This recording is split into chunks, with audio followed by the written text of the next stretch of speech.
Hello, I'm Renee Edmondson, Director of Academic Tech Design here at Crux Solutions. And I'm here with Al.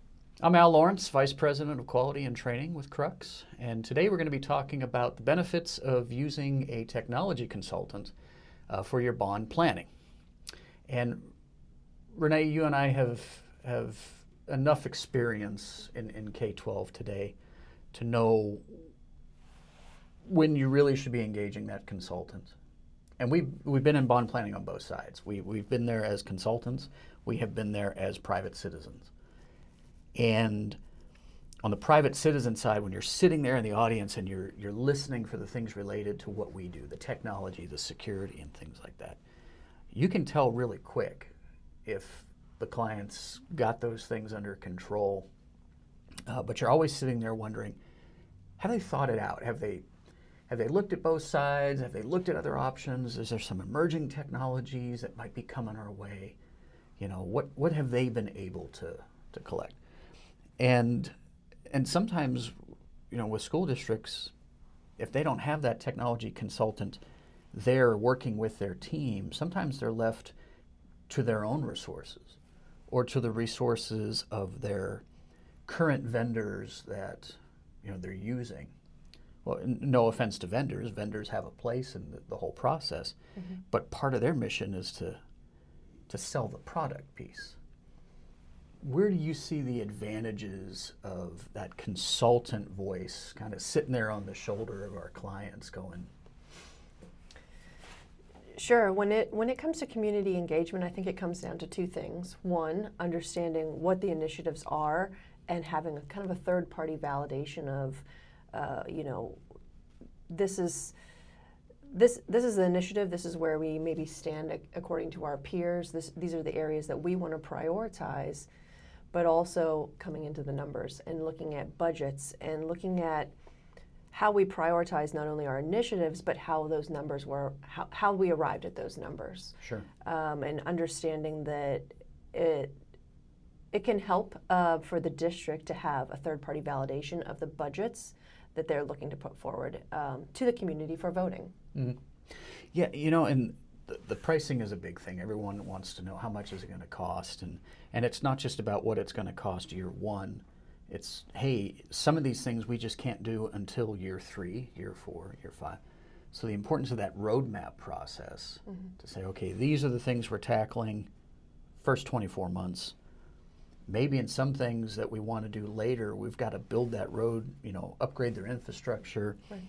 Think about the things that are going to go on there first before we can start deploying new cameras or new displays or just whatever is going to need the ones and zeros of the network to make it all work.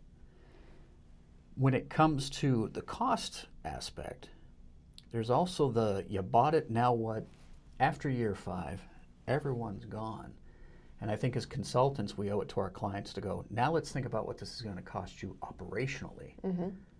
A lot of the technologies today, security systems, you know, require clients to basically write that check for software support, for access to their stuff. It just depends on their vendor and solution. And so it's not just about what it costs in the first 5, it's what are we going to be spending in years 6 through 10 through 15. What's the age? You know, when do these things start to expire out? And what are we going to do then? A lot of school districts, if they're fortunate enough, they can have a regular cycle of bond elections to help with some of that. But some of our smaller clients, they'll have a bond, they could go 7, 8, 10, just depending on, you know, voter approval and things like that. It could be a decade, maybe even more, before they have another successful bond election. So I think as consultants, we need to be thinking about that too. What is the political climate? What is the property values around here? What are the things that, are we going to have a system that we can't frankly afford in 9 years to 10 years? And so I think the costing piece is really important. You also talked about that independent voice that's working with our client. It says, hey, you know, we don't represent a product. You know, the skills that we bring for the clients to use it's what's in our experiences and that sort of thing. Have you ever seen a bond program in your experience where you could tell there wasn't anybody helping the district? You know, there's things that maybe they didn't think of and that sort of thing. Have you ever experienced that as a private citizen? Yeah, I've definitely seen that, and not to say that they didn't have anybody helping them, but maybe it wasn't somebody specialized in technology. So I've seen scenarios where a bond is passed and there's new construction, but if the systems that the district has today aren't what they want to invest in for the long term district-wide, then there's a discrepancy between what they want to do for a campus versus what they can do across the district. So I think, one, asking those questions, do we have today the systems that we need for tomorrow to support new construction as well as our existing campuses? And then how does that work equity-wise across all the different campuses? That is a great point. And with clients, hey, great, you put this new technology into the new building. What are you going to do about the building my child is in, who's not in the new construction side of town, so to speak?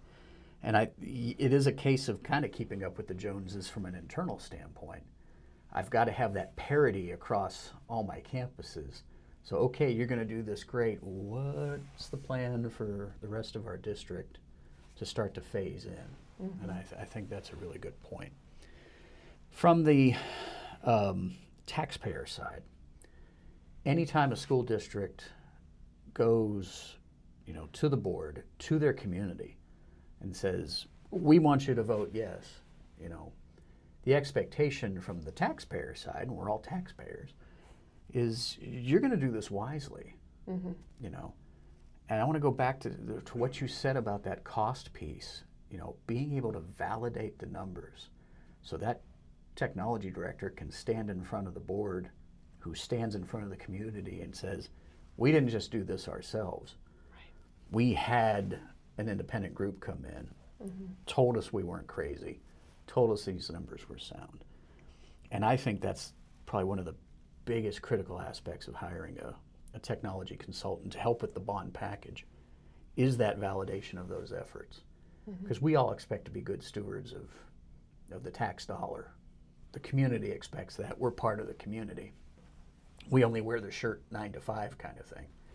But in the end, we're still moms and dads, and hey, I'm paying taxes and I expect you to do the right thing. And I think that's probably one of the biggest benefits of having, a team on your side to help you sleep at night, so to speak. I agree. It makes me think of a certain district that recently came to us, and they know very well what they want their initiatives to be. They have an idea of what those numbers are, but they were looking for external validation. Am I on the right track with these initiatives, the right track with the budgets, and what haven't I thought of? I remember that was one of the first questions that they asked is, okay, here's our plan, and where are the holes, where are the gaps? Are there things here that we didn't think about? Because this is what we want to do. Is there anything in between that has to link these things that maybe we missed? And you're right, it's not just a validation of the cost, it's a validation of the scope. And have we hit all the markers so that by the time this is all done, we've had successful outcomes, we got our money, maybe even under budget, who knows? But I'd rather a client come to us later on and say, we had the money we needed, we got it done, we're happy, versus unhappy client, out of money, has to find some other way to pay for it.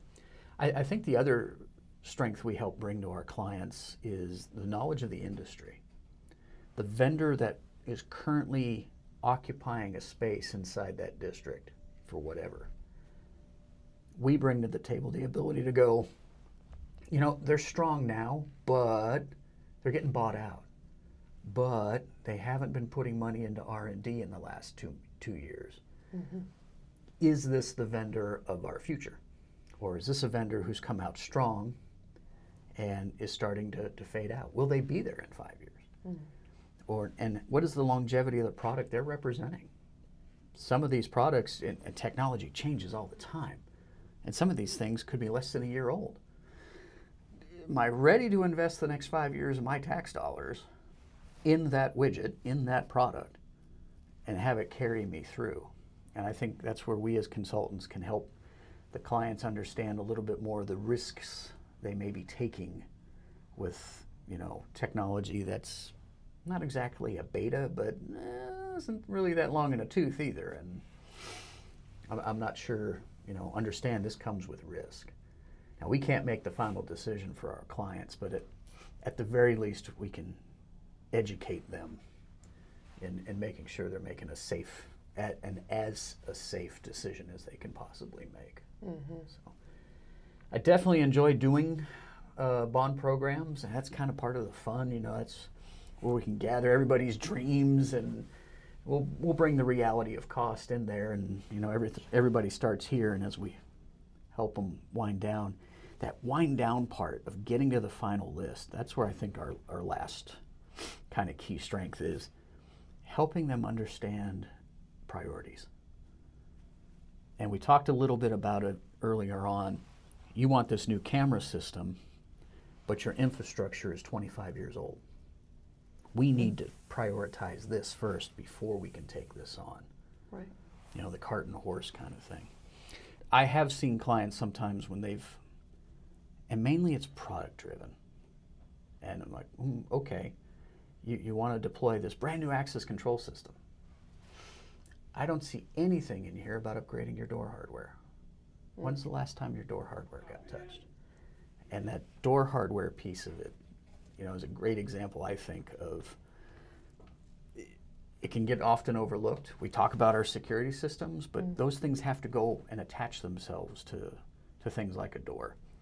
And door hardware, you could go 15, 20 years and suddenly you have this new access control project, yay, but all those door hardware maintenance sins, those things that weren't done over 10, 12, 15 years, they're going to come back and they're going to resurface at that moment. And that, to me, is one of the prime examples of when it's a great example. Our cart and horse were not quite fully aligned. So, well, Al, you mentioned different products and different solutions and what it looks like for those in the long term. Another thing that an area that we can be of assistance to a district could be either in the bond planning stages or at the immediately after a bond is passed. A lot of times I talk to clients who are being bombarded by phone calls. Sure, yeah, certainly. And sometimes it helps to create a buffer or another layer of communication between the district and those vendors. One, just from making sure that both the district and the technology consultant are operating from an independent standpoint, and also just someone to help direct calls to. Filter the noise, so to speak. Correct. Yeah. And yeah, that happens a lot. When districts say, hey, we're going out for bond, everybody wants to have their product represented in that school district. And so they get, I'll use the term bombarded with, hey, we've got the new tech that'll solve this, and we got the tech that'll solve that. In addition to the current vendors are going, hey, we still want to be part of the next generation or the next bond program. And I have had clients in my career who've directed that first step, if you will. Don't talk to me, talk to my consultant. And for us to play that role, to me, that's one of the greatest signs of trust. I want, client sits there and says, you're going to start with my team because I trust them. If they're going to bother me with something, if they're going to bring something to my attention, now I'm going to pay attention to it because I have all these other things to be doing during the day. I don't have enough capacity. I don't have the time, the people to filter all through this. And I think that's an excellent way that we can help clients is okay, hang on, let's separate the wheat and chaff, so to speak, and let's talk to you about the pro-con. And okay, you know what? I am very intrigued by your product. Let me go talk to my client. And then to take that to them and let them decide the next step. Yes, I'd definitely be interested in looking at this. and then bringing that vendor in and running them through the gauntlet, if you will, and having demonstrate their value to the client and see, okay, is there a place in this plan for this sort of thing? And yeah, when you get money, you have so many more friends that you never thought you had, kind of thing. And I think that's one of the greatest positions of trust we find ourselves in, is to serve as that gatekeeper, or to help keep the noise down for our clients. So that's a great point. Well, that's what we have for today. I hope you have found this entertaining and educational. And if you have any questions, please feel free to reach out to us at Crux Technology and Security Solutions. We'd be more than happy to help. Thank you.